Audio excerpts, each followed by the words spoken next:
Okay guys, this is the regular meeting of the Whitney ISD Board of Trustees. Note that they have 3 places that are up on this May election. Filing will end Friday, February 13th.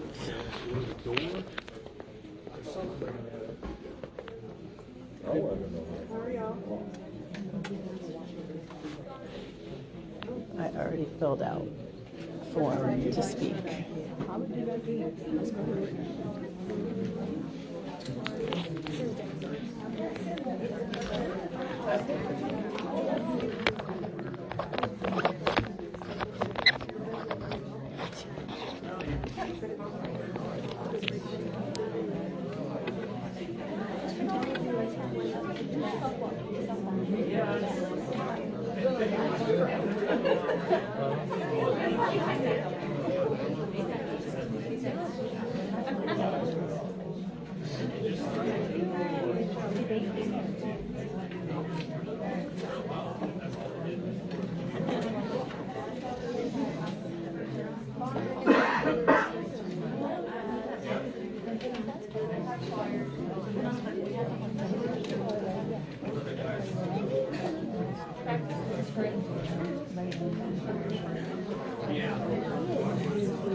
Don't forget, parents, we got baseball and softball going on. We need them little ones.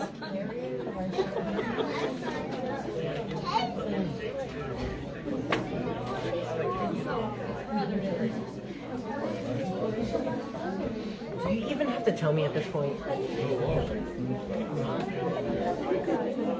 just hate it. I tend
Monday, February 2nd, 6 p.m. We're going to call this meeting to order, starting off with the Pledge of Allegiance.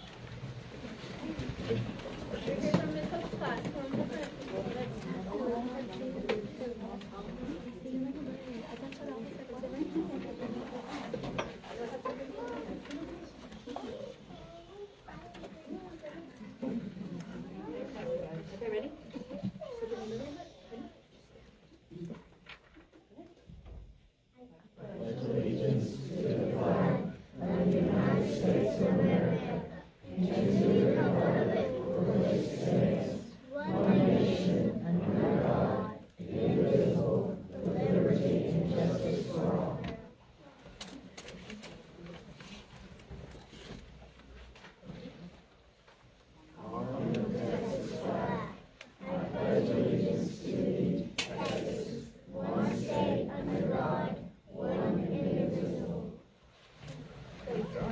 Good job. Very good.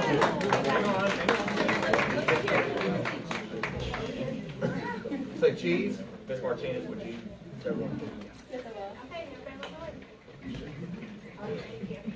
Okay, let's say your name really quick. Oh, can you put in your name? Okay.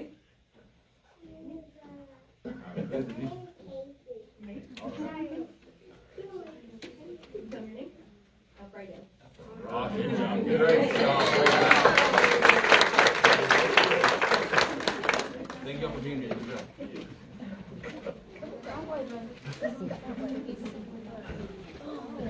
All right, Mr. Marino, will you lead us in opening prayer? Absolutely. Thank you, Father. Heavenly Father, we come before you with humble hearts, grateful for the opportunity to gather and serve the students, families, and community. We thank you for the gift of education, for the dedicated hearts of our teachers, administrators, and our superintendent. Their tireless efforts, compassion, and commitment make a difference in the lives of our children each and every day. Lord, we thank you for your presence in this meeting. Grant us wisdom in our decisions, clarity in our decisions, and unity in our purpose. Help us to always keep the best interests of our students at the center of all we do. We also lift up every student, every teacher, every staff member, and every person who walks through the doors of our schools. We ask for your protection. Keep them safe in body, mind, and spirit. Let our schools be places of peace, growth, and encouragement. Let our hearts remain open, our minds discerning, and our actions just as compassionate. In your beautiful name we pray. Amen. Thank you, sir. All right, thank everyone for being here. Have a roll call, starting off with Ms. Corson. Nicole Corson, board member. Regina Hughes, board member. Amy Hoffman, secretary. Charles Bazan, president. Ray Watson, vice president. Brent Marvin, board member. Adrian Marino, board member. All right, everyone's present. That establishes a quorum. We need the acceptance of the agenda. Need a motion. I make a motion, we accept the agenda. Ray Watson made the motion to accept the agenda as presented, seconded by Ms. Hoffman. All in favor? Motion carries unanimously. All right, we need approval of minutes, please. Motion for that.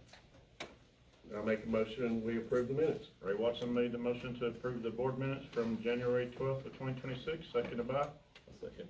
Mr. Marino. All in favor? Motion carries unanimously. Okay, presentations. All right, with the staff members of the month, if you would do your kiddo first, Ms. Martinez, and then your staff member. Okay. Whitney Elementary is proud to recognize Addison, who's a kindergarten student at Whitney Elementary School, as our student of the month. Addison does an outstanding job every day with her schoolwork and is consistently giving her best effort in the classroom. She proudly walks down the hall the Wildcat way and sets a positive example for her classmates. During math and RLA, Addison works well with her partners and is always willing to help others. She demonstrates kindness, teamwork, and leadership beyond her years. Addison is consistently respectful, responsible, and safe in everything she does. We are so proud of her and the positive impact she has on our campus. Congratulations,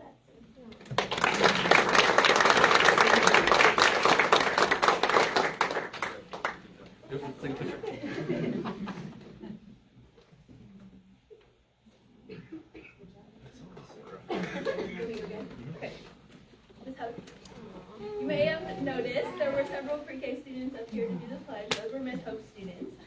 So tonight we are proud to recognize Ms. Alicia Hope as Whitney Elementary School Student Employee of the Month. This is what her colleagues had to say about her. Ms. Hope truly delights in her students. She They know she loves them, and that love is evident in everything she does. She creates a classroom where students feel safe, valued, and excited to come to school each day simply because they enjoy being around her as their teacher. The structure and learning environment Ms. Hope provides is exceptional. She is a model educator in every sense of the word, thoughtful, intentional, and deeply committed to student success. She consistently goes above and beyond not only for her students, but also in supporting her aide and her colleagues. Ms. Hope is truly one of a kind, always willing to help, and always there with encouragement, support, and prayer when it's needed most. She has a heart of gold and is loved deeply by her students, families, and coworkers. Ms. Hope, thank you for the impact that you make every day, and we're so glad you're here.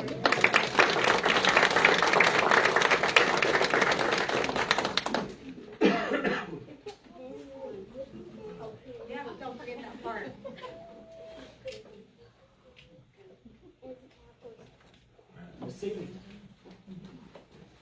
Alright, our sweet little guy, Liam O'Brien, had a prior commitment tonight, but he is an awesome student. His teacher says he's very well-rounded. He's attentive in class and approaches every activity with enthusiasm and curiosity. He listens carefully, follows directions, and consistently puts forth his best effort in class. Liam is not only focused on his own learning, but he's also quick to offer help and encouragement to his classmates. So we'll celebrate him tomorrow, and we were sad he couldn't be here tonight, but he is a great kiddo. And our staff member of the month is Miss Sarah Thompson.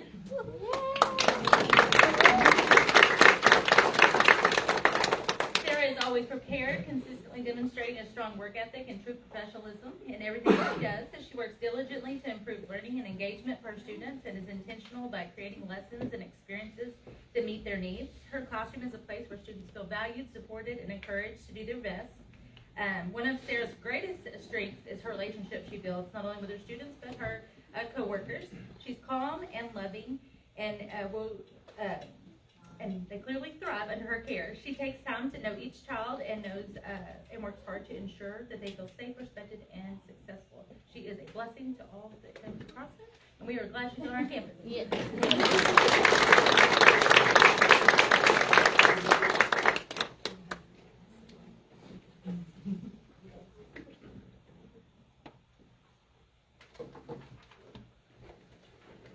Mr. Atkins.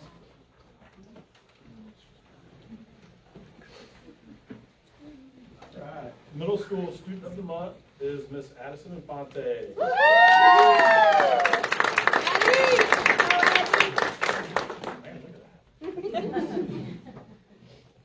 Addison is a true leader. Her work ethic is spot on. She cares about her education, but more than that, she supports her friends when they need it. She encourages people that she knows need encouragement, and Addison sets the bar high for herself and shows compassion to all. A lot of comments from teachers and kids alike that not only is she compassionate, but she understands when people need that in their life. It's not just a, hey, we love you. She gets that, and she understands people, which is a really, really hard skill to master, and she's done it as a middle school student, so we're super proud of her for that. But we're just super blessed to have her on our campus, and we can't wait to see all the great things that she does in the future. So it's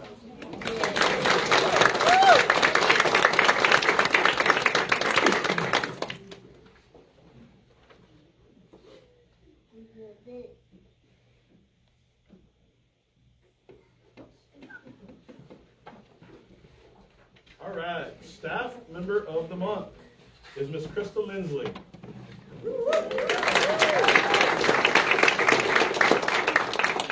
Krista is our attendance extraordinaire. She takes care of all things in attendance land with grace and love.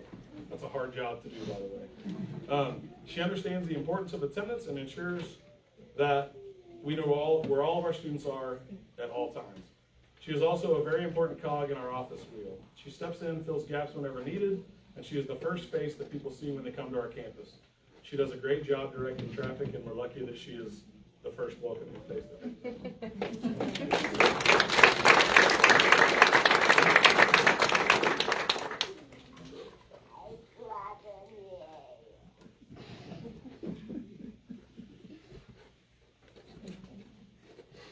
Miss Hensley. Okay, Whitney High School is proud to recognize Miss Brindley Whitehead.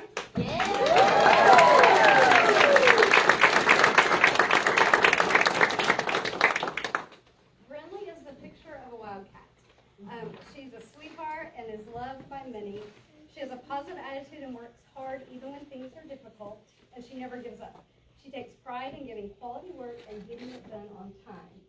I've had Brunley as a student since 7th grade, and she still refuses to take me for ice cream, but I still have a year or two to work on that, right? Yeah.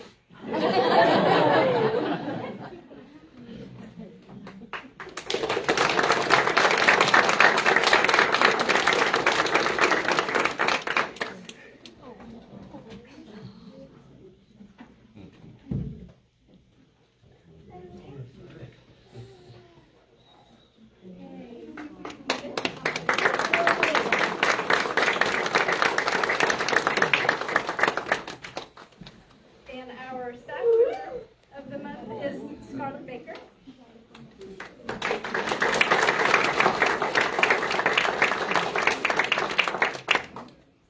Ms. Baker's peers had lots to say about her, so we feel bad. The amount of love and care that she has for students is admirable. She wears a lot of hats with sports and her classroom, and she's always positive and encouraging to all. Scarlett goes above and beyond not only in her classroom, but extracurricular duties as well. She tirelessly gives her all with each of her students, and she thinks they're all her students. She attends training and so much more. And she still shows up to practice peppy and ready for the girls. She has a hard job that most don't understand and few could handle, but she does it with grace and hope that she can make an impact on each and every student.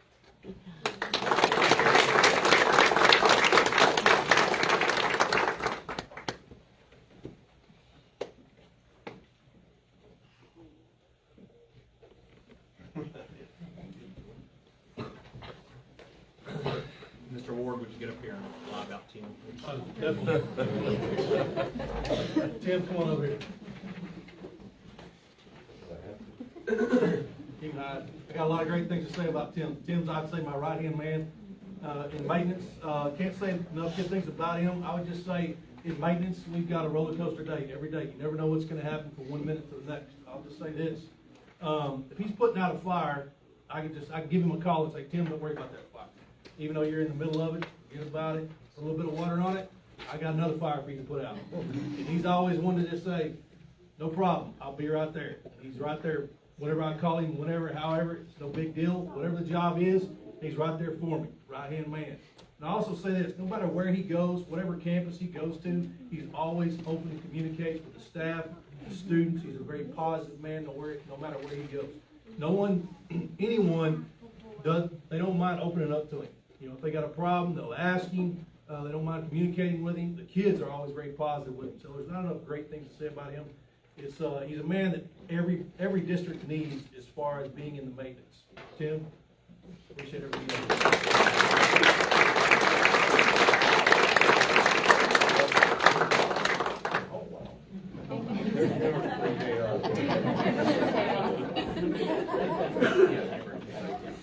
And he did lie a lot.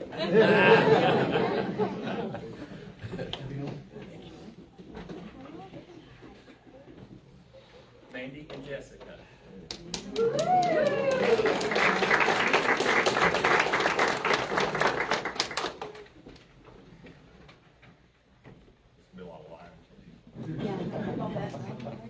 So, when I first got here, I kept telling the board about, we knew our buses were in bad shape. I kept telling the board about that there was a grant that we need to try to get.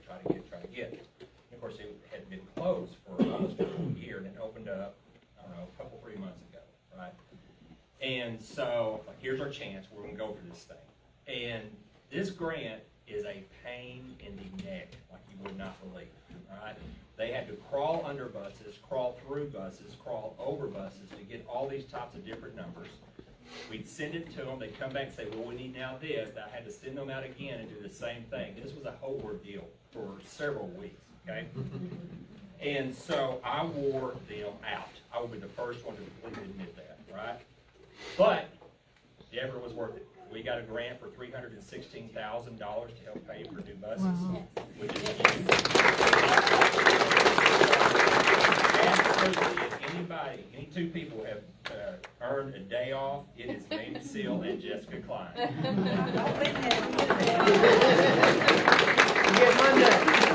Monday.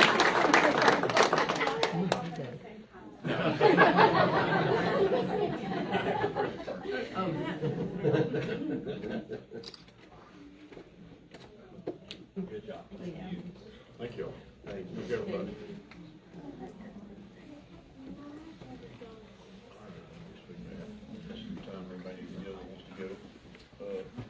Anybody that wants to leave is welcome to leave now. If you'd like to stay for the rest of the meeting, you're welcome. I'm not trying to run you out, or you can listen to the rest of our meeting. Yeah.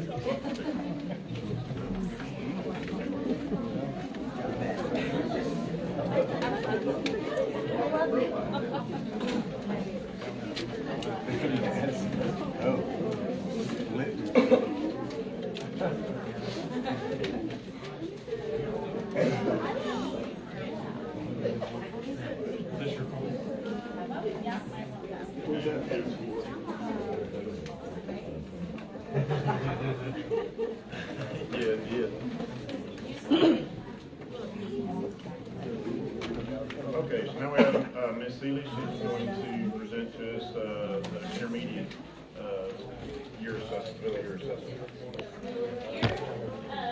We're going to be looking at the NWEA math assessment. We just started using that this year, so this is kind of our schedule for that. We do that beginning, middle, and end of the year. They take one test per day in RLA, math, science, and language usage. So just to give you a quick. Okay. So just on all of them, this is the way it's set up. So I just want you to have the key there in your presentation. It's done in percentiles and it's kind of rainbow band. So we're looking to have more of the yellow, the green, and blue. And so that's kind of our goal. Just to give you a little bit of update or background on it. So this is what a teacher gets. So the teacher report, we're wanting to see as many crawl into this green area. We look this way is achievement, so it's 50% tile line. We want kids past that. And then from bottom to top is growth. So if they're above here, then we have great growth, above 50% top growth. Then we also, you can break it down into a student. So then this is what we look at with each student to see growth. And it also gives us a predictor for STAR as well. So we'll start with science. So this is our fifth grade science with our kind of shining star this time. It really knocked it out of the park there with great growth and achievement. So again, our goal is to be in that top. This is our school average, and then the 3 grade levels there. So they all made it there. Great growth and passed the 50th in achievement. Okay, And then I gave you. I'm sorry. Can you go back real quick? Can't go back. You're fine. Okay. Then I've got another one of those if you want to say something about it. So then I gave you the breakdown for each one. I'm not going to read all those numbers, but you can see, again, we wanted to see those rainbow bands have more of the yellow, green, and blue. And they all did well. Because at 5th grade, it's really great growth there in that science test. Lots of reading on that one. And this is the math. So we almost had everybody up there. We did get over in achievement. This is 3rd grade. Just didn't quite get there on the growth on that one, but we had all of our data meetings today, so we had some positive talks about some changes that we can make. Just in schedules, some groupings, and some things that we're going to adjust there to try to get that growth up for the end of the year. And then again, our school average and our other 2 made it in that top for high growth, high achievement. So that bottom one, Amber, okay, so what does that mean, like the yellow? Achieve. So how many kids does that yeah, how The does that? entire 3rd grade level. The entire third grade. Is the average for all of the average. The average. Gotcha, okay. That's not uncommon for 3rd grade, though, or is it? Because that's their first year taking. This extended test, yes. Now, we will make sure have the benefit that elementary is also doing this, so they will have taken a lengthier test in 2nd grade, but no, we didn't have this last year, so it is their first experience with a language test. Did And on they the computer. take the same at the beginning of the year? This is the beginning of the year, the middle of the year. Yes, no, it's not, yeah. Now, this one is not, it's based pretty much on them to get 50% of it wrong, so when they start answering questions correctly, it starts bumping up a level. When they start getting them wrong, it starts bumping down, so it gives them what they call a written score. And then we can see, and then it compares them to national norm on that. And these are all those, like, the percentiles compared to a national norm. We can break it down too for each student. It'll show them their student score, their, what they compare to the district and their peers average, and then also to the national norm. So it's got a lot of really good information. This year, do parents, are they able to get a copy of that test to see how their kids like that? So we send home with a progress report. Okay. We send home a family page, so it'll have just the basic information on it. And then anyone else that wants it, we can give them a real detailed report if Okay. requested. I was just curious, you know, like the actual, it's like, I saw my kid was struggling in one area, like what questions did you? Oh, a copy of the test. Yeah, like, No. I'm just curious how that works. You know? Yeah.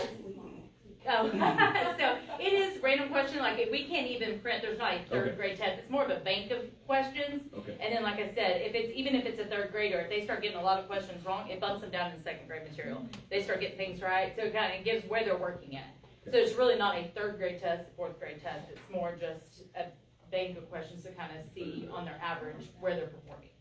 Does it tell you like certain skills that Mhm. they, so that you can Yes. know that? Mhm. It's not the exact question, but what skills they're struggling with? Yes.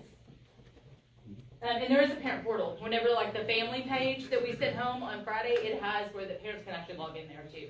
And they can get more information, and they can see, like, skills, things that you can do at home and give suggestions. The language usage, so the reading is two parts, language usage and then the actual reading test, reading comp. So, you can't tell that two of ours are exactly right on top of one another. So, again, all 3 grade levels plus the school average was in that, area. And then again, just the breakdown for each of them.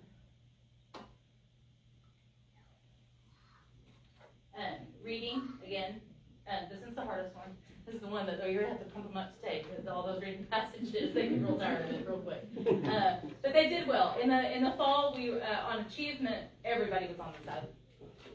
That side one, okay, well, it jumped past the reading bands. Oh. But, so with all that data, these are the things that we're doing. Today, we spent the entire staff day, we met at the campus, and then we broke down into each of the grade levels and subject areas, and we talked about all the things. We looked at the proficiency reports. There's a linking study that I'll show you in just a minute. We talked about adjustments that we can make for our intervention groups with just scheduling, how we could work in different small groups. Goal setting was big with our kids. I know, I just happened in the 4th grade hallway, one of them. They all ran out. I was in that goal range, so the teachers had talked to them about what they needed. And we've been really focusing on not pass or fail, but growth. Just get to the next step, you know, because I think we concentrate too much on that. And this test is not about that, neither is STAR. So we're just trying to get them the idea of just growth. So, I did touch it again. Okay, so when you were asking, this is that learning continuum. So whenever they get their RIT score, so we talked about taking their class average and then going and finding the RIT score, and it'll give you based on the standards. You can choose whatever math, whatever subject, whatever grade level, and then wherever their score was, and you can go and find on the standards what they should be able to do. So then you can look to the next one to see what you need to push them to be able to get to the next level. So that learning continuum was a pretty good document for the teachers. And then there's a STAR linking study. So they've taken it to where you can see the different cut scores and their predictions on what they should score on STAR.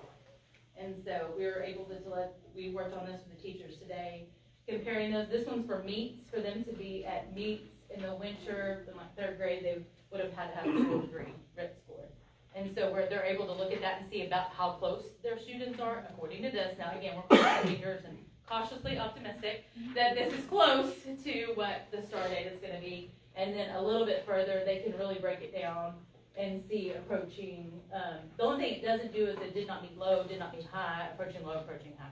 But we can kind of guess to where those are, and they can go and highlight and see where their kids are based on the scores that they got today. But the only downfall is you have to wait 24 hours for the scores, so I would drive myself nuts waiting for 6 o'clock in the morning to check them. But no, very proud of them. They've worked really hard. Teachers have worked hard. Kids have worked hard. Kids had a real good attitude about it. So technology worked very well this time. Chromebooks for kids. Any questions? You're doing a great job, in my opinion. Yeah. I've got a kid that age, and I thank you very much for changing the culture very quickly there. So, I got a lot of thank great- Everybody on the A team? lot of great people to work with. Yeah. This is a big deal. Yeah, And I'm super excited. you bring great leadership to that campus. So Well, the thing I heard, Amber, was from a number of teachers, how hard the kids work. They did. They I really heard that did. from several teachers. Yes. Which is really We encouraging. had a lot of moaning and groaning at the first of the year about it, you know, having to take it and not seeing this test and how long it was. And we just really, I mean, we gave it a little bit different this time, but they did. The kids worked hard and we got to celebrate a few times, so we were proud of them. I was on the campus right before Christmas and just seeing the positivity of the staff and the teachers.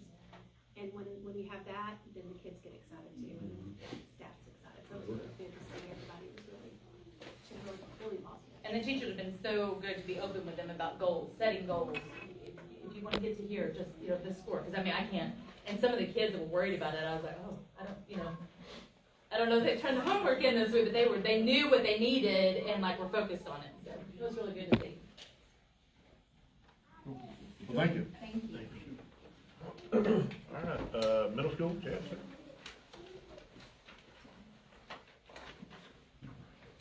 I'm just glad that Amber went first.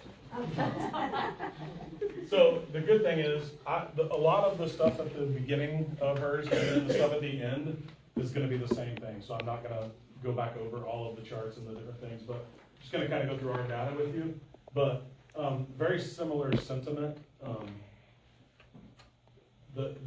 Just the willingness of the kids. The first time around, they weren't overly too happy about it. The one thing about it, and the thing I like about NWA the most is, oh yeah, I gotta touch it, sorry. Is the kids, when you put growth in front of kids, most people are competitive by nature, at least to a degree, right? So when you put something in their hands and it shows them how they're performing, and then you give them ideas and suggestions of what they can do to get better, most people in general do. And kids, middle school age kids especially, I think, if you give them ownership in what they're doing, it means more to them, even on a test. And I will tell you, when I came at the end of last year and saw the scores, math especially at the middle school was really, really low. And we're definitely showing some gains. I'll pick out a couple things on here just to talk more specifically about what some of the data means, but this is just a very brief synopsis of the things that Amber said. But the beauty of this is, and to fully understand the test is, it truly is testing where the kids are, and we get an idea of what they know and what they don't know. And that helps us as teachers, and as a campus, be able to get the things in place and put interventions in place that are gonna help them gain the things they need to be successful on the ultimate star. So this is, I like this probably the best, just because it shows overall achievement, and it shows achievement from fall to winter. Obviously, you want the red to go down, and we have areas where it did and areas where it didn't. Sixth grade is definitely our biggest challenge, and I think you'll see that theme throughout, but this is math. Again, fall to winter. We've already established that we're gonna make a couple changes. We weren't able, just with some technology stuff and getting things up and going, we probably finished the first round of STAR middle to end of September. We're definitely gonna get that done August, beginning of September. And then this year we did our second round, we're just finishing it up. Last week it closed on Friday. So we're gonna move that up and do the middle of the year testing before we leave for Christmas instead of after. Just to kind of have things fresh on what they're learning. But just to talk about, one thing about growth also on NWA, to show growth on NWA, you have to show what they call adequate growth. And it's based on where they are, where they are achievement-wise and what levels there are. I have a data tracker that also, in combination with this, and when I met with teachers and grade levels today, we went over these and talked about the teachers that are getting the reports in the students' hands and having one-on-one meetings. Some of them have already happened, and some of them, like I said, we just finished, so they're just getting ready to get started on that. But one thing I noticed on my data tracker in combination with this is we showed even more growth than what I initially thought when I looked at these. But it was because when I marked growth on my data tracker, I would mark 2 points, 1 or 2 points as growth. It's not going to show as growth on these reports necessarily. But a lot of green was trending on that growth tracker. And we had some areas to where kids kind of went backwards a little bit, but we've had some good conversations about how we can tweak intervention, and then we're also gonna start targeted, intervention with individual students as well. So, but this is grade 6, 7, and 8 in math. Again, Amber, if any of you all wanna come talk to me in great detail about all of this stuff, feel free, I can, get into as much as you'd like, but just kind of breaks it down on a very basic level. And obviously we want everything growing green and blue up, so, that's what we're working on. Math. Reading, 6th, 7th, and 8th. Fall to winter. So again, we're seeing growth in areas. And this takes into effect too, we had quite a number of students in second semester in the winter that didn't take our fall. So that's also another, just kind of a number into it. A lot more kids in than I would have thought, actually. But so that's just another thing just to keep in mind, where you'll have kids that are on this that didn't take this, and vice versa. Some kids that took this first taking of the test and some that didn't.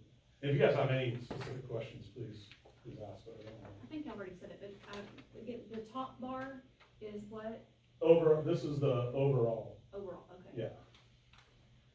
For each, Okay. and then this just kind of takes, compares the two.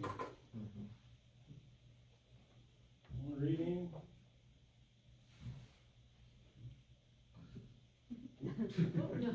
Oh, that's can I hit the back button? We'll go back. Language usage. 6th and 7th. Our 8th graders don't take the language usage, just 6th and 7th graders. So,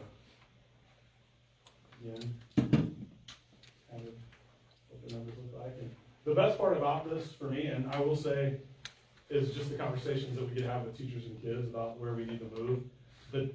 Correct me if I'm wrong too, but the data piece for a lot of my teachers seemed like kind of a foreign concept to them a little bit when we were talking about what you can do, and we have quite a few new faces, but so we had some really good conversations about how to use this to help the kids.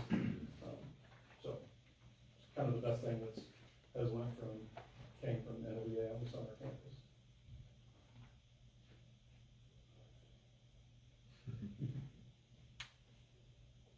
And then science. So, again, we just look for trends. Obviously it'd be great if everybody was green and blue. We're getting there. And something that was really encouraging too, is by middle school, if you struggle on these types of tests, you're usually at that point where you're just kind of like, I don't have any for it. But something that I saw in our data was, even our kids who struggled the most, they're showing lots of growth. They're not showing a level yet, but some of them were so far into the red that it's gonna take them a while. But we had kids growing 15, 16 points that were down, in the lower levels, and that's encouraging. Just one, that they're putting forth the effort and they're doing the things that they need to do to grow. And again, the theme is growth, right? So that's kind of what it looks like. And same thing, we're gonna be sending these reports home. Some of the kids have already brought them home, just kind of depending on who tested first and who not, but they'll all get an individual report for the different tests that they took. So, but. And then a good tool, and like she said, is the linking study for the teachers when they meet with the kids individually. They can take their RIT number and they can show them, okay, look, now if this is where you were right now, this is where we would be when we get to the STAR. The thing is, the STAR will be the next one of these types of tests that they take, at least for us at our campus. The end of the year won't be the STAR, the end of the year will be after the STAR. So we're really leaning on this data heavily to prepare them and make sure that they're ready when April hits. So did I hear you say correctly that y'all are gonna try to move the testing to before Christmas for the winter? Yes, for winter. So will that bump the fall testing back also? I didn't know if you had to have a certain amount of time between those tests. It's a great question. It will, just because we didn't get the fall testing done. we had a lot of like technology stuff at the beginning of the year. We didn't get them done in as quickly as we would like to get the window closed out.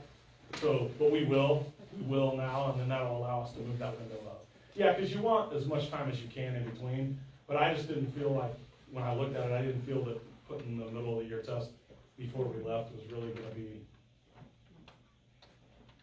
And that was on the district side. This was our first year to purchase it, and so, NWEA does give us recommended windows. And, if we use it for TIA, which we may in some areas, then we have to follow those recommended timelines.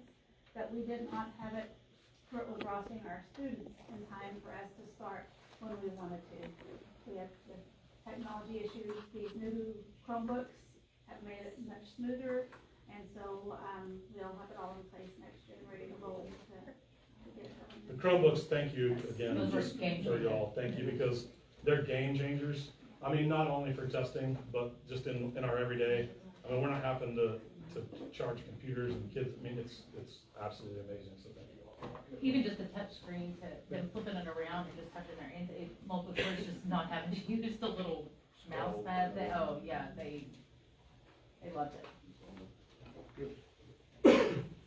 right, thank you. Thank you, sir. Thank you. And your campus is great too. We're not there yet. We're not seated level yet. We're working on it. I got middle school kids.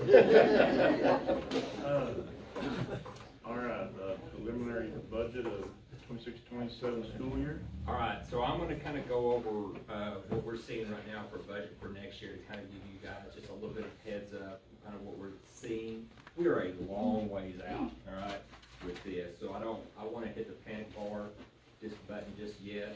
I have a tendency to do that with money, as everyone knows, but nonetheless, I just kind of give you an idea of what we're seeing.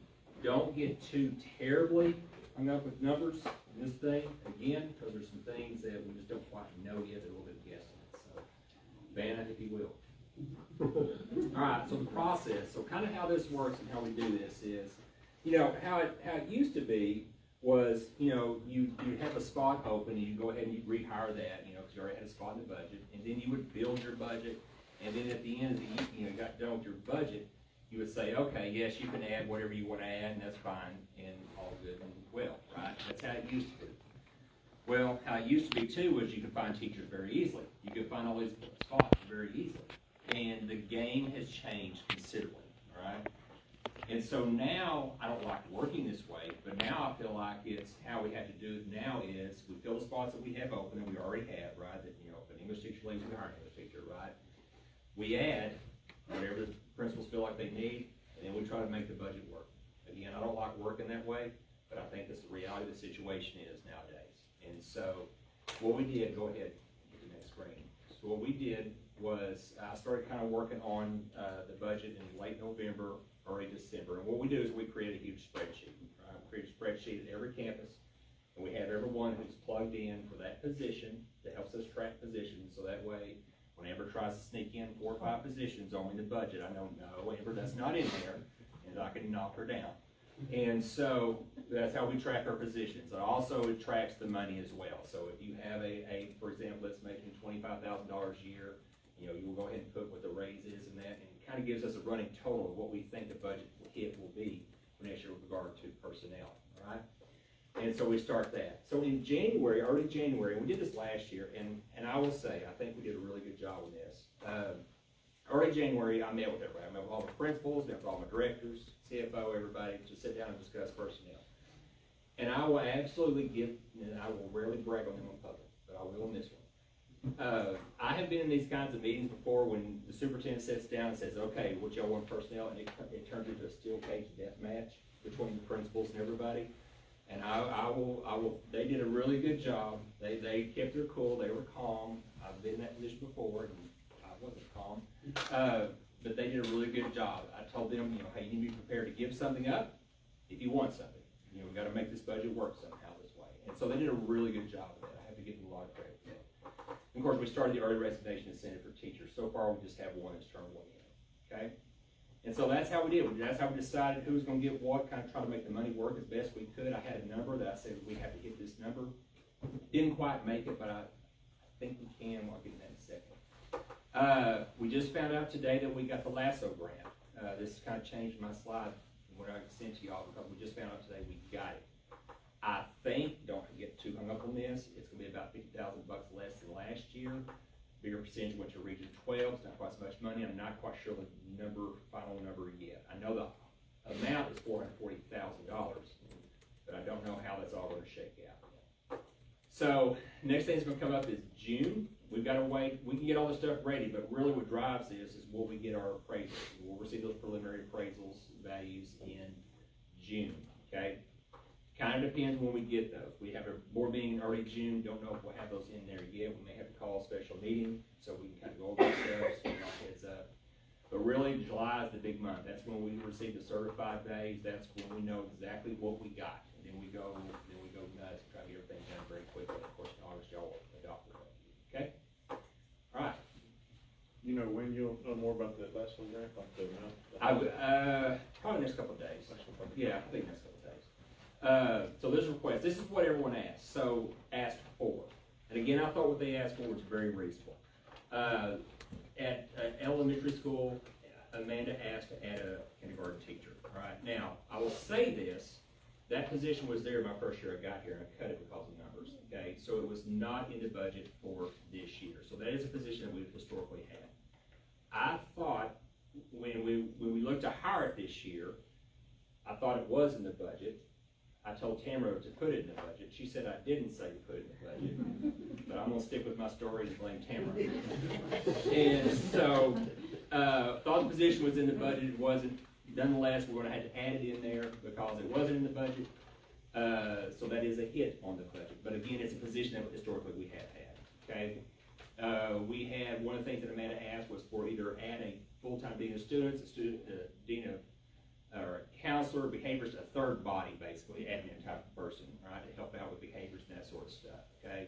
With the number of kids she has, the behavior she had, absolutely 100% justified, have no issue with that. We have Holly, who's basically working at the intermediate school and elementary school, going back and forth. That's no good. Holly doesn't have a home, we get Holly a home. So Holly's going to intermediate school next year, and so we'll add that spot there, okay? The intermediate school, again, Amanda wanted full-time person, we fixed that with Holly. A sped teacher is already in the budget, couldn't find one, so we're trying to get that position higher. So that's really not an added position, just what she's asked for, okay? At the middle school, one of the things that we added was, this is a true add, was an English language arts teacher for the 8th grade, okay? How it normally works historically in middle schools is you will have, and I won't say this wrong, I know it, but normally you would have like in each grade level, you would have a reading teacher and an English teacher is what I call it, all right? And you would have that for every grade level, right? So it'd be a total of 6 ELAR type folks, right? Well, we had that for the 6th grade, we had that for the 7th grade, but we don't have that for the 8th grade, okay? So that's the addition for that, to get that in there, okay? An elective teacher, he has a whole lot of problems with not having enough electives at that campus. He asked for that. He asked also for a sped teacher as well.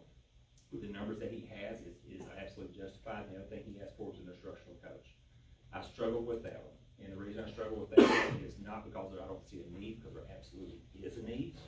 It's a D campus, it needs help there, but it came down to a money thing. And I'm like, Chad, I don't know if we can afford it, and then I finally just said do it. And so that's what we're doing. And so we're gonna have that position. Okay? Next, please. Kendra did not ask for anything. She was obviously ill that day. Technology. One of the things that we did on that one, this is a little bit different situation. So one of the things what Kim asked for is for a network administrator. I have not been real happy with how technology has worked, and it's not a shot at Kim, it's how it's set up, okay? When we hired Kim, the thought was to have Kim in the classroom a lot, to work with teachers. Her strength is instructional technology. She's really good at it, okay? But she's too busy fixing stuff. She's too busy fixing cameras, fixing all kinds of sorts of stuff. And that's not what we want for Kim to have her to do. That's not what's best. And so we're going to have one of our technology assistants end up retiring at the end of the year. We're going to take the money we pay her We're gonna put that towards the network administrator. It's gonna cost us about $25,000 is what it's gonna cost us in the end. And I think that's real worth it to give the teachers what they need as far as the training goes. We've got these new Chromebooks, everybody's excited about that. It's time, we need to put some money and time towards training them better. So that's what we're shooting for with that, okay? Haynes didn't ask for anything. Carrie asked for a full-time custodian at the elementary school. We have 2 part-time people there right now, and they add up to a full person, their salaries do, so it's really not a hit on the budget at all. But the thing is, he wants someone there full-time, because it becomes a scheduling issue. Both of them kind of work after hours kind of thing. For coverage and having someone there the whole time just works better. And so we're gonna look at just swapping that out and going with a full-time person there at the elementary school, okay? Other things I've got in the budget, we have raised for custodians. That is one group that we did not get. We did those grades last year, so I bumped them up. One of the things the principal asked for was a stipend for certified teachers. Right now, how our pay scale works, if you have a teacher who is a DOI teacher, meaning simply they may have a college degree but not the certification, they are on the same pay scale as a teacher. And their argument is the fact that they don't have all their papers like a regular teacher, certified teacher does. They should be on the same pay scale. As much as I hate adding another stipend on our stipend list, that may be the way we go on that one. I'm not quite sure yet. All right. Huge concern for bus drivers. We always have a huge concern for bus drivers, and so that's something that we're going to have to look at as well. I don't know if we're going to try to do sport bumps. I don't know, but we've got some problems on the horizon again with that. We've been very. Carrie's done a phenomenal job of juggling all this year. That's a huge concern for that coming up. BIC, DAP, the Academy, y'all know very well, we should do BIC this year. And so keeping that staffed correctly is a huge issue. We're going to have to look a little bit more at that, maybe doing something different monetarily with that as well. That's been an issue too. Okay? Next one, yes ma'am. Okay, so here's what's good. Right now, I think we've got it staffed as far as the right positions where we need them. I think we've addressed some issues. We're not overstaffed like we were before. We're not overstaffed as a district. One of the things that when I came in, I started looking at that first off, and we had way too many cafeteria ladies. Okay, so we cut that back down. All right, get our cafeteria under control a little bit and help with that. Stuff like that. So I think we're better on that. Our coverage is better. We've done a good job. If we have extra money here, if we cut a position as unit and address it somewhere else. We've got how many maintenance guys we got? 6. So I think when I got here we had 4. I think it was. And so we've been able to bump that up a little bit. That's been huge. We're shifting around money, doing that kind of stuff. Our tax pool investments are doing better than what we had anticipated. Right? They're making about $18,000, $19,000 a month. And so that is about $60,000 more than we anticipated. You save $60,000, $60,000 is a spot. And so that's something to go help pay for a spot. Okay? Financially, we're very sound. Okay? We've got $8.8 million sitting in fund balance right now. We know we've got some big ticket items coming down the pike here real soon that we're going to go down. Okay? But the good thing is we got it. And so realistically, to stay all legal and everything, we need about 5.7. So we're pretty solid there. All right? Go ahead. Concerning transportation, the seatbelt law. So I sent y'all a quote about $30,000 a bus to the seatbelts. Okay? And so I thought maybe that Mandy had gotten, maybe a little bit too high on that. She found the Tiffany of seatbelts. And so I was talking to Superintendent at Covington, and I said, "Do you know how much a seatbelt, 12-inch seatbelts would cost?" He goes, "Yeah, $30,000." I went, maybe she didn't. And so she thinks she's found a little bit better prices, but we're going to have to start really thinking about how we're going to address this. When that comes down, we got time, 2029 until it hits. There may be they may push this back a little bit, they may grandfather some buses, there's still time, but it's something that we need to be aware of because it's major money. Do the new buses come with them? With the new seatbelts? Yeah, with seatbelts. Yes, they do. Yes, they do. At $160,000 a pop. Yes, they do. Big numbers can really fluctuate, and so that's always a hard time figuring out getting the correct staffing. You can go from 4 kids to 8 kids in about 2 days, and so that really struggles. It makes it hard on us to staff that. All right. TIA, this is a problem that's coming up. This is something that Amy blesses me about every day. She's really happy with doing TIA, and I hear about it all the time. And so, let me get to that in a second. Okay, the other thing we got coming up, turf. We know turf, we're going to replace here pretty soon, buses, so something else is going to break. We know that. Go to that next slide real quick. Okay, so TIA, let's talk about this real quick. The problem we have is we don't know how we budget this, right? This is money that we will get back, so it's not like this is money gone. So we've got 30 teachers who are going to be eligible for TIA. The first payment comes up in August of next year, all right? And if they hit one of these 3 levels, let's say a teacher hits exemplary level in her teaching, she's going to get an additional $13,685, right? Okay? And we have 30 of these, okay? So if they all hit mastery, that means it's $744,240. That's not going to happen, right? And it's going to be some combination of recognized, exemplary, and mastery, right? And how you always budget things is you look at history. What does it historically cost you? That sort of stuff. Well, we've never done this before, so we don't know historically what it's going to cost us, okay? The point I'm trying to make is this, is if we get everything square in our budget, right? We've got a balanced budget and all that kind of stuff. That right there might throw us into a deficit budget, right there, okay? Because we don't have enough play in our budget to cover $744,000, okay? So we still got to try to figure out how this works and how we're, I don't know if I'm making sense or not, but trying to figure out how we do that and get that all square. How long Can we is take? it before you get reimbursed? I don't know, it's pretty quick, isn't it? Yeah, so Yeah. the payout will be not this coming August, but the following August. And then the August, yeah. reimbursement comes. Yeah. It's like in a month, like Yeah, 30 days. yeah.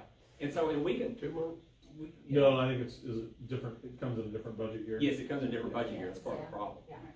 And so, you know, I mean, if we have to take it out of fund balance, that's no big deal. We take it out of fund balance, totally just, refund fund balance, no big deal. But if we have to put it as a line item in the budget, that's where I'm confused at, and that's where we're trying to figure out. So that's a concern that we have, okay? All right, next one. The extras. Now, some people might say, hey, just cut all the extra stuff you put in the budget this year and we'll balance. Okay. So we had about $600,000 total in extras. The stage, PA systems, the special projects. The special projects, remember what we did? We got the LASSO grant last year, and we just put that money towards salaries where we had, took the salary money and put it over there in special projects. That's all we did. Okay, the maintenance truck, all that stuff, all totaled up to $600,000. Those are the extras. All right. Okay, the next one, James, please. Okay. Well, here's what we have in here right now. All right, personnel moves. Personnel moves that we've got in here is $253,000. That includes raises, step raises for teachers. Step raises for teachers is about $90,000 of that right there. Okay, and then you think about it, teachers are only about a third of our staff. Okay, by the time you look at admin, counselors, bus drivers, cafeteria, everybody else, right? Teachers are actually not as big of a percentage of group of schools as a lot of people think. We did the LASSO grant, if I'm right on that, we get cut 50 grand. Chromebooks, we got to pay for those, $220. Okay, we need a sped bus, we know that, and we're talking about it's a $2K stipend for the certified teachers, so that's the number is 747. So we're about 147 in the hole right now. That's kind of what I'm thinking. So go ahead. Yeah. So still need to do a lot of things. Again, don't get too terribly caught up in the numbers, but there's a long ways to go. We still got to review line items. I need to get with David. I need to get with Josh. Those sort of things. And talk to Kerry a little bit more about his department, see what we need to do differently there. One of the things that we do is we take every line item, we look at where we're really over, try to bump that one. Like the next line item, if we're really under, we'll cut from there to help pay for that overage, that sort of stuff. So still a long, long ways to go. Okay? So we think the budget's gonna be tight, obviously, it always is, a little room for extras. And of course, the big ticket items, and I do not like doing this. I don't like going for fund balance. But we may have to, just depends on how everything hits. For example, a sped bus, I think the sped bus is probably gonna cost about $120, $130. It's a smaller bus. Those, of course, are things we may have to pull from fund balance, we'll just have to see. Okay? All right, anybody got any questions at all? Thank you for your thought processes throughout the months. And all the time you put into trying to make it right. We'll see how it gets. I know you're concerned about the TIA thing, but I think all that makes sense in my opinion. I mean, it's gonna be known what's going on, the money being paid out, the money's gonna come back in those different years in the budget, but still, I mean, it's not like a knock in the back of the head. Yeah. You know what you're. You know what it is. Yeah. I mean, Just document. Yeah. Yeah. Educate. But it'll be, you know, we passed a deficit budget, but. Part of it. Educate.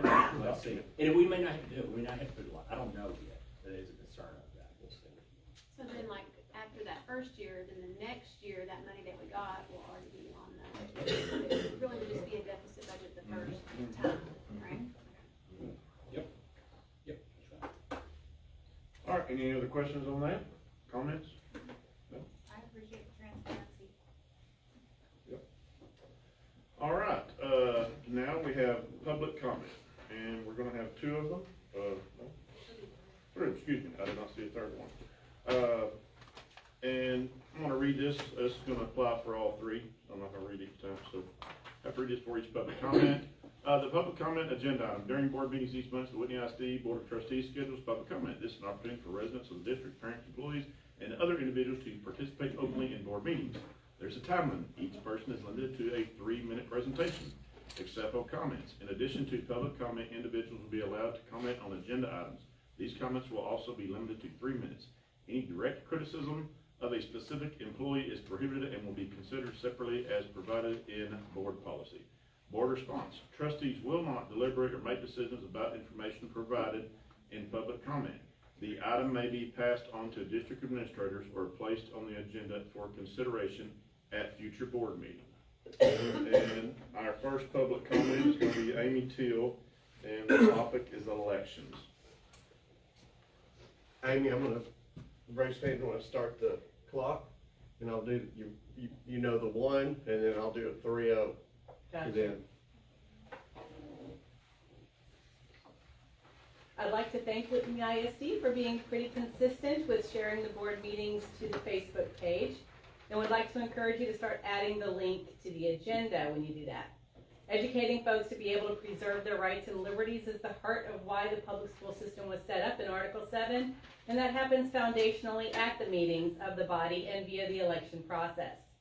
I'd also like to urge the ISD to post an explanation of the upcoming election and what filing for a place on the May 2nd ballot entails. It's one thing to spend a month thanking the current board, but we are now more than halfway through the legally limited time period for those interested in serving to be a candidate for one of the 3 school board places that are up. And the social media page is active, but shockingly quiet on this election filing period. This is a fundamental premise of government by and for we the people. The newspaper did run the announcement for 3 places as a top story, but I've still received requests from folks asking about legal jurisdictions between the city and the ISD.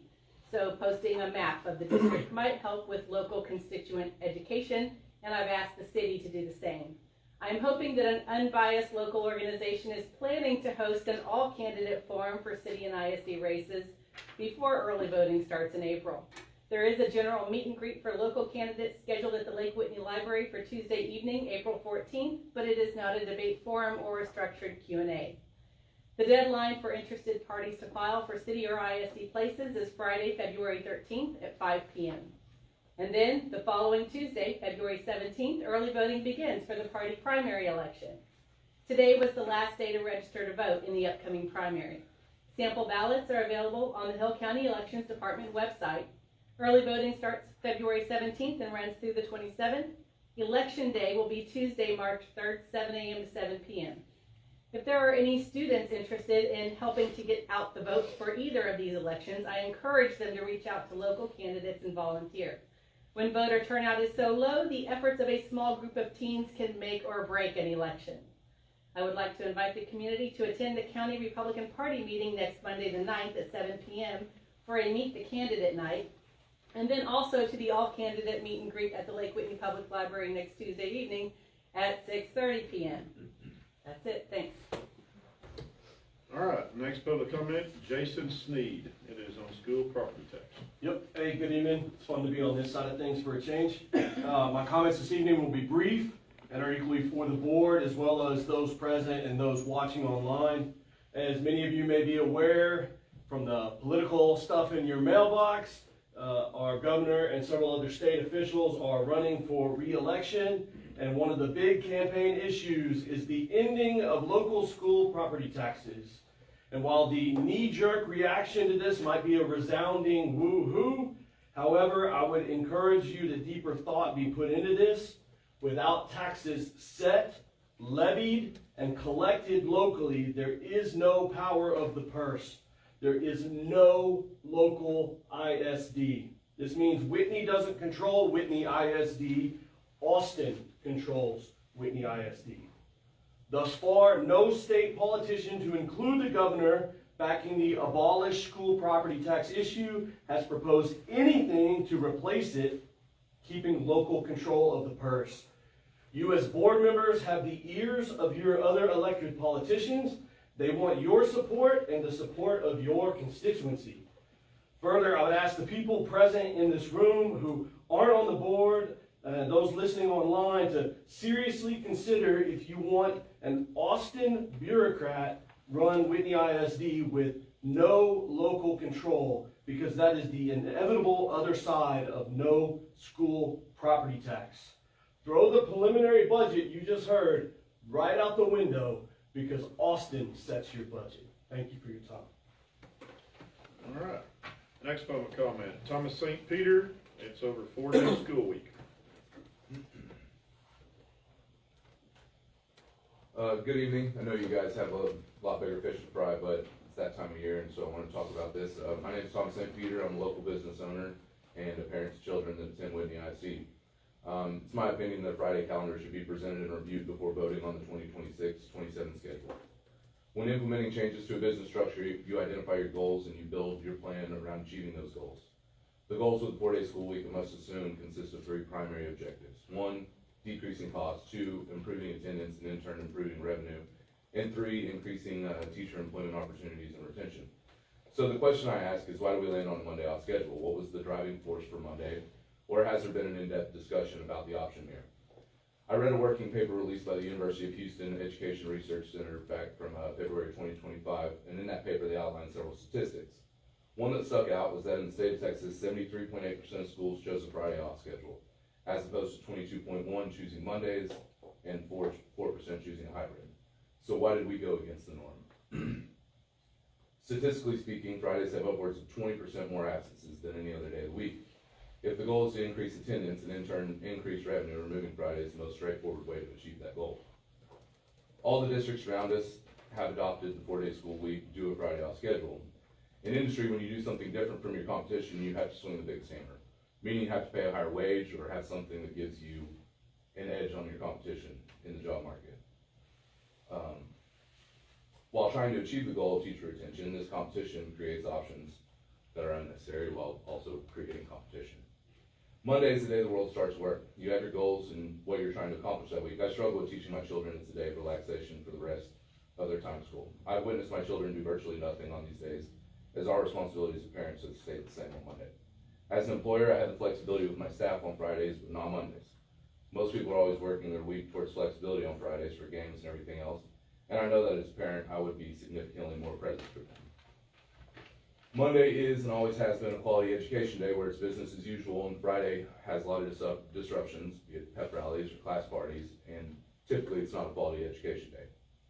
So why do we remove quality education day and keep a less productive day? Why do we go against the norm that's being adopted? Even colleges do Fridays off. Why teach our children Monday is not a get up and go get after it day? Why do we compete with the neighboring districts with a different schedule? I ask you just to discuss the why and take a Friday off schedule into consideration.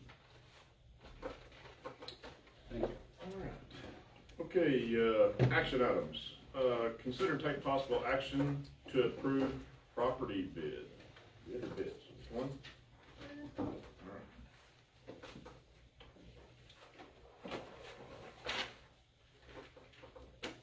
Alright, so this is for White Bluff Track 42, Lot 99.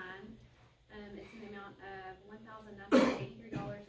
And it says which represents the minimum bid at the time of the sheriff's sale. It is 42 42099 Crooked Stick Drive, Whitney, Texas.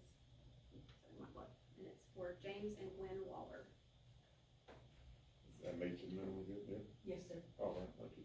All right, we need a motion, for the White Bluff Track 42, Lot 99. I make a motion that we approve the White Bluff Track 42, Lot 99. Ray Watson made the motion to approve the property as presented, I'll second. seconded by Ms. Heath. All in favor? Motion carries unanimously. All right, consider and take possible action to approve budget amendment. You may have questions or comments on this? It's just for February 26th. Yeah, it was the budget amendment, it was for, the, Chromebooks, the playgrounds. Good there? No, yes, maybe? Want to make a motion to approve the budget amendment? Ray Watson made a motion to approve the budget amendment for February 26th, seconded by Second. Mr. Brett Marbut. All in favor? And here. You pass unanimously. All right, next action item is consider take possible action to approve the MOU with Charleston State University, something we do. Every year, it gives top 50% automatically in, correct? And then There's a the stipend. guaranteed scholarship. Yeah, there's a guaranteed scholarship, $1,000. For top 10 and then 500. 500 for 11 to 50. Yeah. Any questions, comments on that? Is Carlton the only one we do this with? They started that Several Sometime ago, yeah, like, yes, a couple of years ago. yeah, I think right. That, the top 50 that's guaranteed admission also didn't have to take the SAT. All right, need a motion? I'll make a motion, we approve the MOU with Charleston State University. Ms. Hoffman made a motion to approve the MOU with Charleston State University, seconded by I'll second. Mr. Marino. All in favor? Motion carries unanimously. All right, consider take possible action to approve WSD band trip to Walt Disney in Florida during spring break of 2027. Rip it, Mr. Baskin. Fast. Hi, my name is Baskin, Josh Baskin, I haven't met you yet. I'm the director of bands for Whitney ISD. And we've been talking about a lot of serious stuff, and I kind of want to take an opportunity to talk about something that would be really fun and an awesome experience for the students. So I'm here to ask for your approval for an overnight trip to Disney World in Orlando. And I made a little slideshow just so I can keep myself organized. But overview of topics, why now? We are considering going in spring break of 2027. Who, trip overview, itinerary, funding, and safety. So why now? So first off, we all know that traveling is very fundamental for students.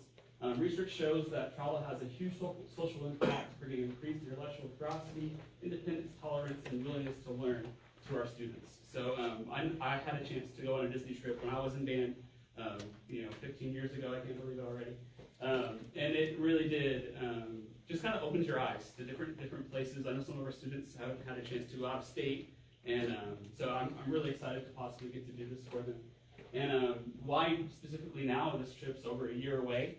Mainly is because there's a nationwide driver shortage, impacting availability of motor coaches, higher demand, so we're just trying to get a head start of getting everything planned so we can keep our costs down as low as possible.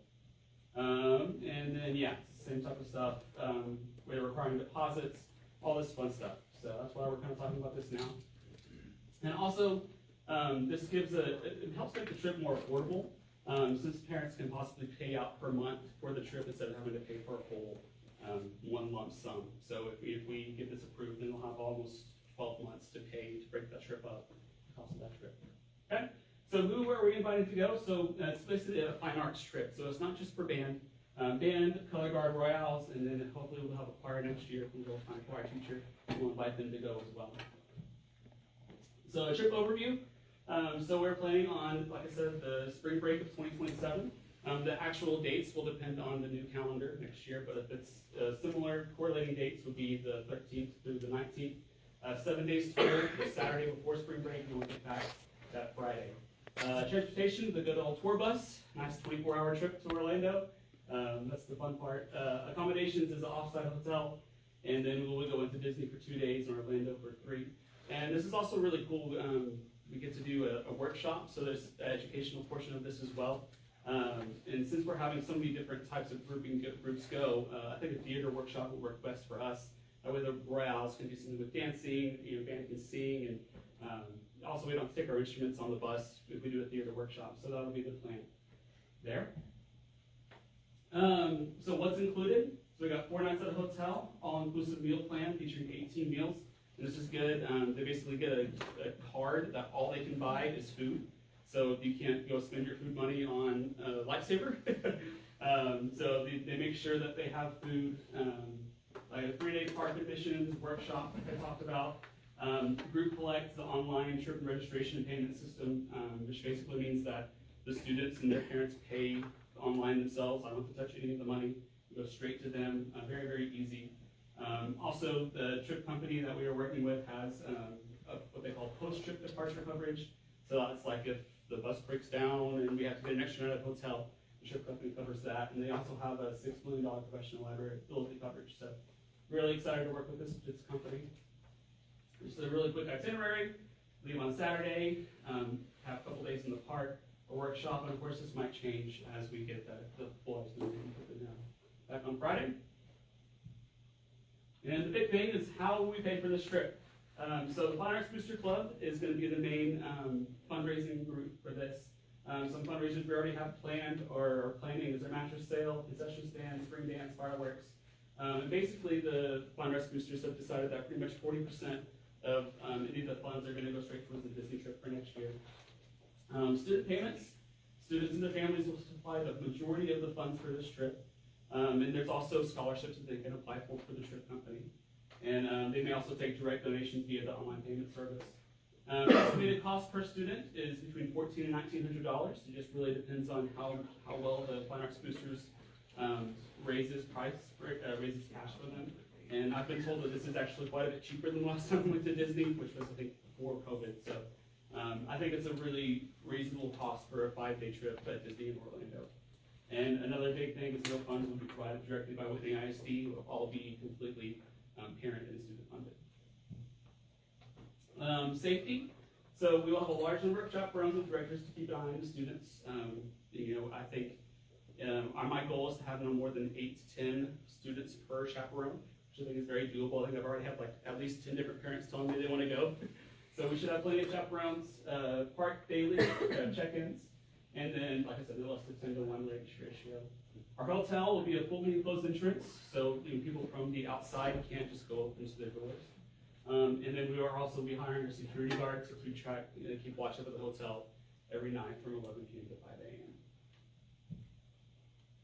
Yeah, that's pretty much the trip overview. Does anybody have any questions? Roughly, just not ask for an exact number, roughly how many kids with that many groups? Our goal is to have 55 total people going. So probably about 45 to 50 students and then 5 adults. How many buses does that equate to? 1 bus. Just one and bus? honestly, if we can get more students, then we'll have to buy another bus. But I think for 1 bus is $18,000. So of course it would kind of raise that price a little bit. But the more the merrier.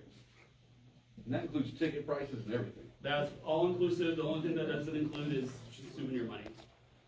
That's a good deal. It's a very good deal. Yeah. I've got me scratching my head, because I'm like, that's what I pay a day if I go to Disney. Yes. Yes. Tickets are expensive. Maybe I didn't want a student discount though, you know, I don't know. Maybe we'll take a chaperone bus. And 10 students to 1 adult, Yes. That's a reasonable. I think so, yeah. I've been on 3 Disney trips before, and I want to say it's been around that. It's obviously the smaller the better. And like I said, we'll probably end up having a few more parents than that. And of course, we'll have me and another director to go with us with them as well. Is the chaperone's cost the same? Yes. The one thing with chaperones, if they don't want to stay in a quad occupancy, they might have to pay more if there's only 2 of them per room, but it's pretty comparable. Will there be background checks on the parents that are going? That's a good question. Yes.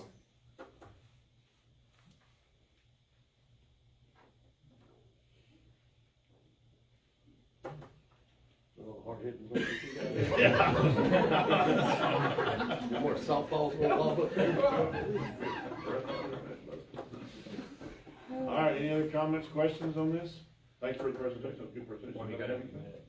I know, I'm not saying that. I'll just set it for Red. Thank you. You're doing great. Thank you. All right, Todd wants to make a motion on this, somebody make a motion on this. Go see Nikki. I make a motion, we approve the WISD band trip to Walt Disney World in Florida. I'll second. Ray Watson made the motion to approve the, high school Disney band trip 2027 as presented, seconded by Brent Marvin. All in favor? Motion carries unanimously. Thank you. Yeah. Yes. Thank you. I would not do it.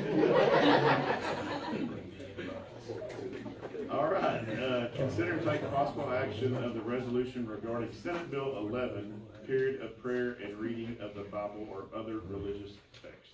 So one of the things about Senate Bill 11 is that it requires, if you pass it, if you go for it, that you have to have a set period of time every day for kids to do this. And administratively, we feel that we have enough things going on in our day to there's other opportunities kids will have in order to do practice a religious faith. You got FCA, you've got CFO, they can have their own club after before school. There's lots of options there for them to do.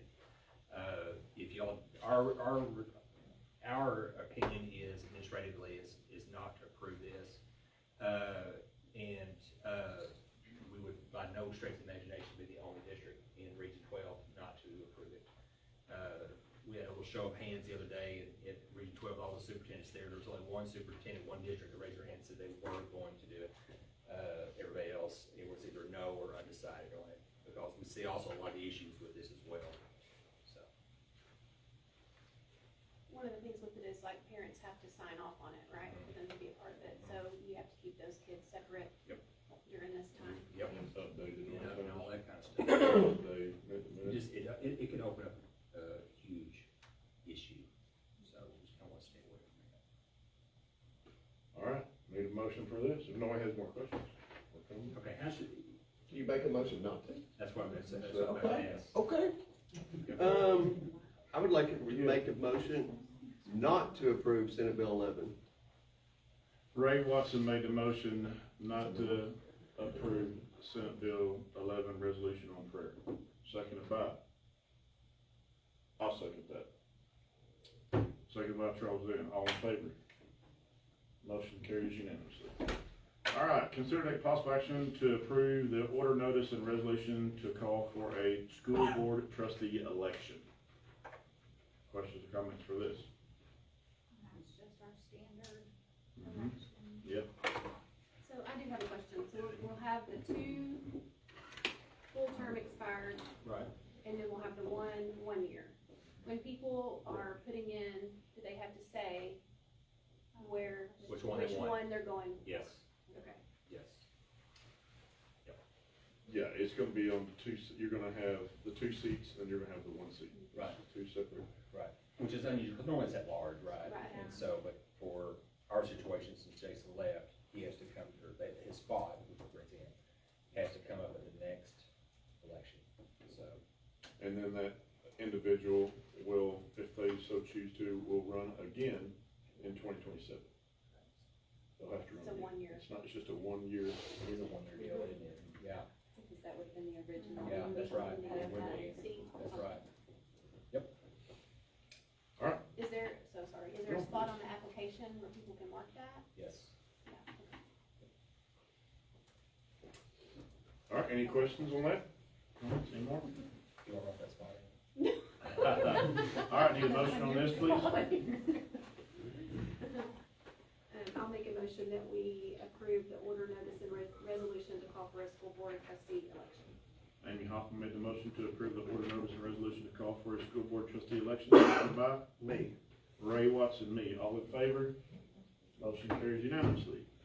Okay, consider take possible action to approve joint election agreement between Whitney ISD and City of Whitney. And this has to do with the election stuff again. And coinciding at the same time, it's the same thing we do each year. The machine from the county and all that. Yep. Any questions, comments on that? Okay, need a motion.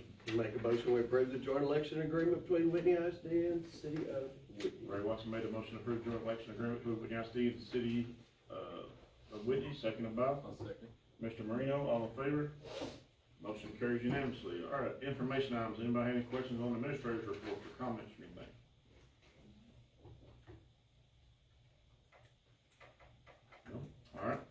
superintendent report. Okay, anybody have any questions about any of that kind of stuff at all? I've already looked through it. Romans 14:14 down a little bit, we need 1398 to make the budget work. So we've got to go down, back up. And resignation of Mr. Martin, and so we have got that position back open. Had a couple of applicants, we'll wait to see, we'll do more before we start interviewing for that spot. So that's all I got. All right, if no one has any questions on that, it is now Monday, February 2nd, 7:20. We'll go into closed session. Thank you, everyone. Thanks, sir. Thank you. Very good. All right, we'll see you tomorrow. If you need anything, holler. How you doing? Oh, thank you. He's a good guy. Mr. Atkins, I'm not sure. Nice to meet you. Nice to meet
Okay, so now we wait for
Okay guys, so now they go into executive session, they'll eat dinner, they'll chat, and then they will come out of executive session to make their decisions and then adjourn the meeting. I'm assuming. You bet. Hey.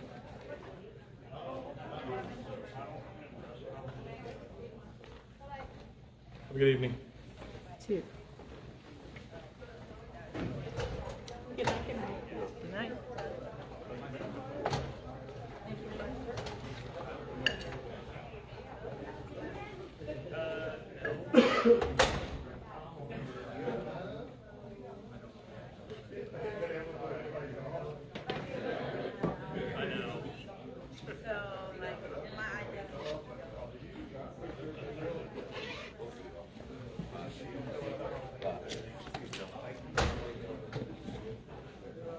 I'm good.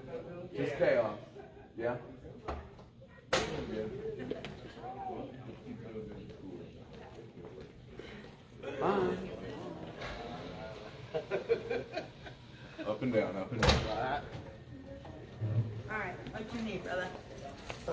So, like, it all depends on the grant. Like, you find a grant and you want it. Did you?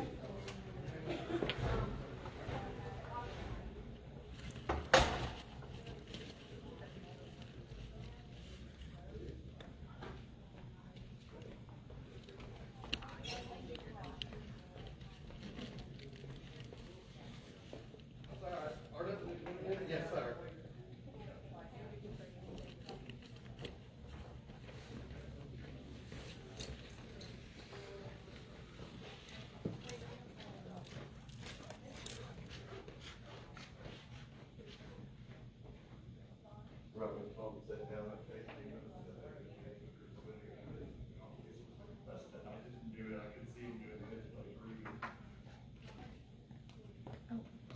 Always forget I don't read my card anymore. Oh, Because yeah, my you office can is down record here. See you tomorrow. Bye. Okay, see you tomorrow. See you.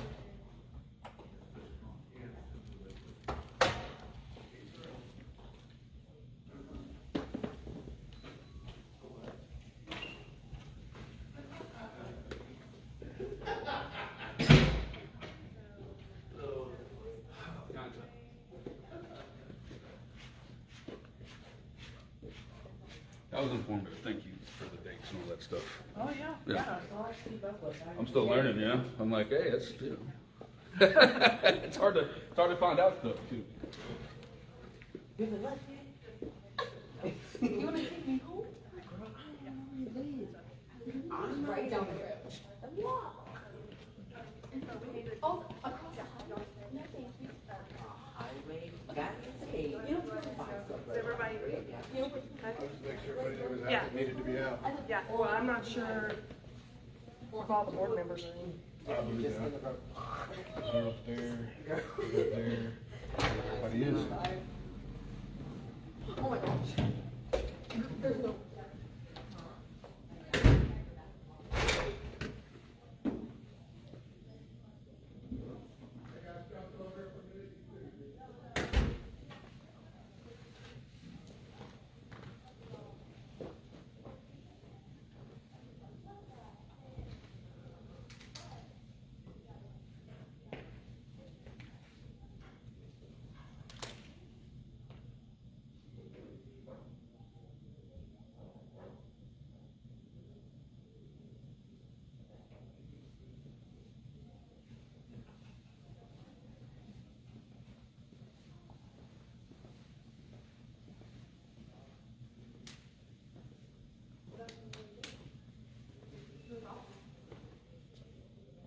You see Southern?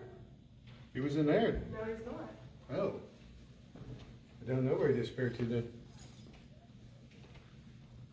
'Cause Oh, I'm not ready to put my stuff up yet.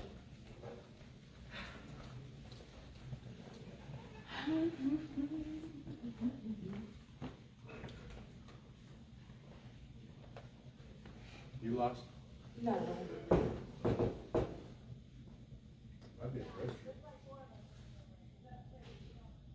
I have to be here for part of closed, but they're doing something that I don't need to be a part of. Gotcha. I guess I could have stayed, but I don't need to be in there for that. Sometimes the less you know, the better off it is. Absolutely.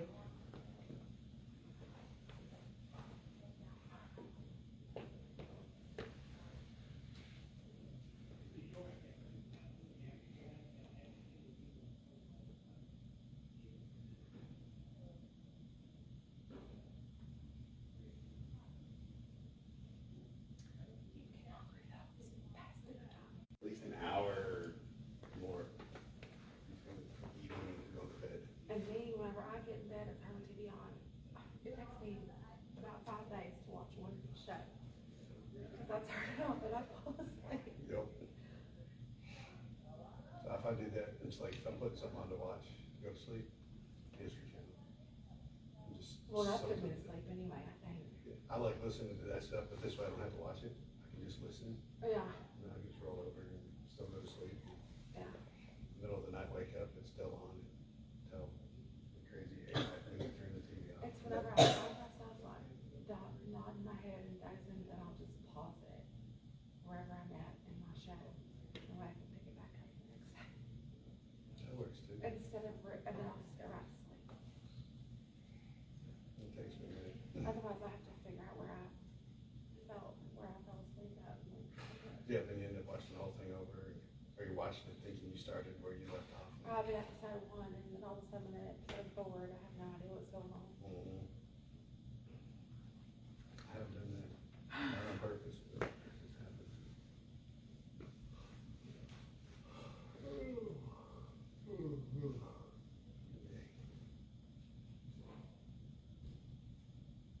It's Did you see him go back in there? Where's he at? I never seen him leave. Cause he was sitting at the table by the TV there.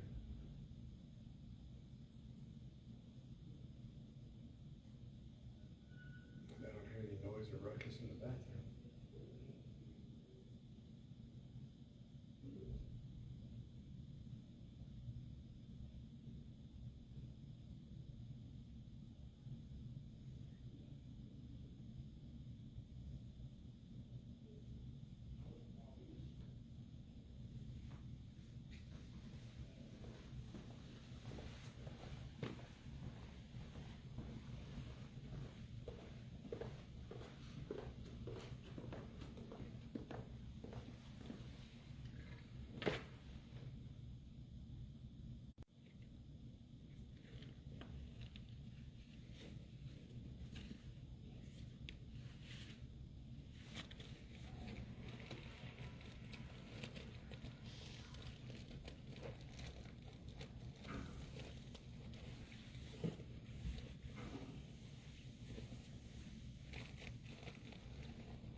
So what's with that, land tax stuff? Why does the school board deal with that? Like, deal for, like, what, land tax? Oh, the property auctions? Yeah, it's written off to people that haven't paid taxes. And then you can just try and sell it or whatever. People, it's been up for a bit. People took it off, like tax auction. If they would have been in their property. Okay, that makes sense, it's short and simple. So The ultimate conclusion of the property tax that Jason wants to keep. on the TV. He's gonna try to sign in, he's gonna try to do it, and it's all messed up. When the property is seized, you will be evicted. You resist the Well, that was eviction, what we trying to get on. enforcement will escalate. I have no idea where it is. But it does. I didn't see it. I didn't either. I knocked on his door. He went in there, but maybe he was back there getting water. I know I'm hungry. They get dinner.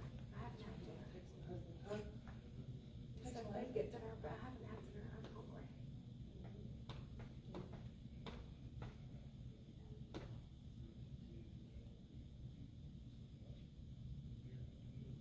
I figured this was gonna be a long meeting. The presentation.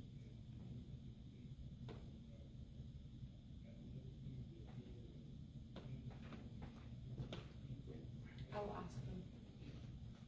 Make sure he's on him. I just wanted to make sure that, Does he have a because he moved it before I came. Does he have his laptop? I didn't pay attention. He had it on. I didn't see him walking with it. I don't know, a lot of times he just signs in. I want you to know that you signed in, because it might be on speed. Okay. Not that it matters, it's something like he's trying to find his document. Well, I told Because he doesn't share everything. whenever they got done with whatever it is they're doing right now, I was about to call. I didn't need to be in there for. What's a grievance, nobody else is supposed to be in there. Yeah, that's not, I don't wanna be in there for that. Not my business. See you tomorrow. Maybe. Said maybe.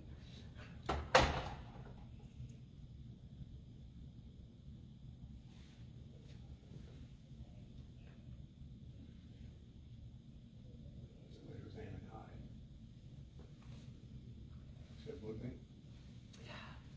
What's that paintball down there? It is, it's Cimarron. Listen, When we I've did, never played when paintball. when they did their training, when was PD, that they used it a few months back. So I took my son for, I don't know, it's been several birthdays ago. They're Really, good. for me? Yeah, they're walking towards the food over there, so. Oh, okay. You're good to go back in. I don't know, it's been probably 3 or 4 birthdays. We went to a place in Ennis, maybe? Palmer, 878 Airtime. I'm right here. Oh, okay. Never again. Not never No, again. it's crazy. It'll let tear you up.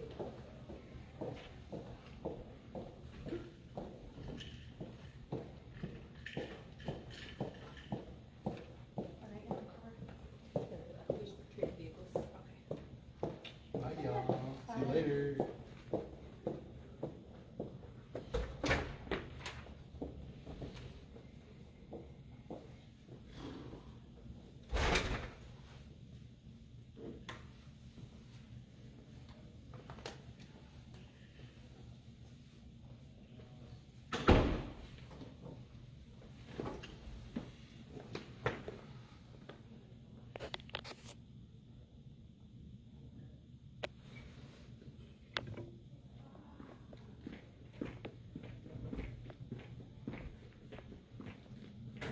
We're all drinking way too much water. No, I get you. Couldn't help it when it's chilly either.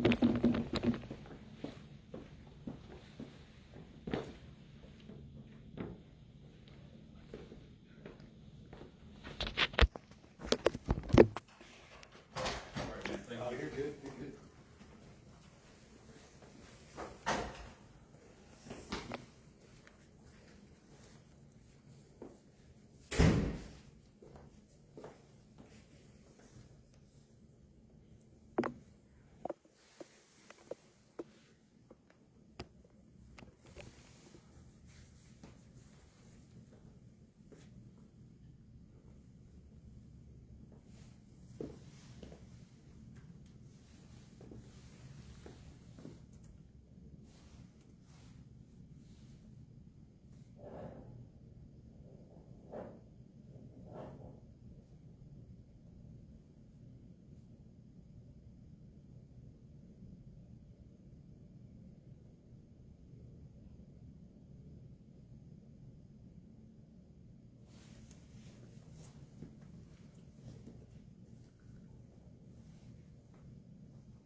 This is a dog situation in Keene. Oh, no.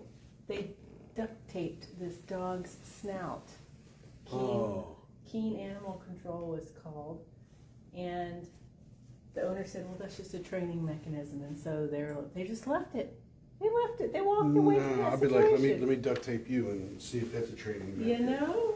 No. No. Dang. Dang.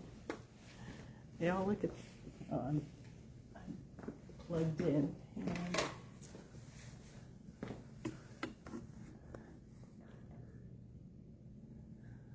What the heck?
Gone. Have a good one.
make a motion that the grievance has been denied.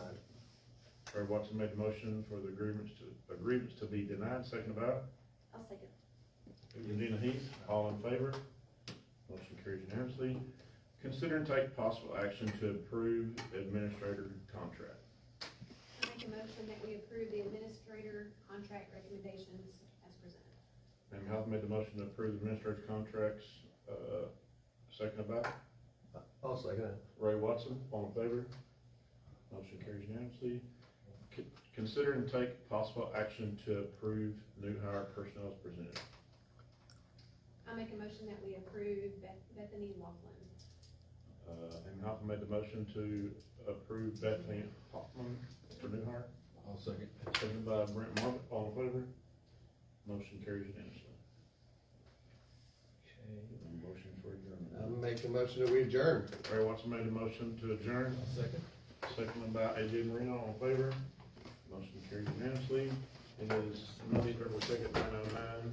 We are now adjourned. Thank you, guys.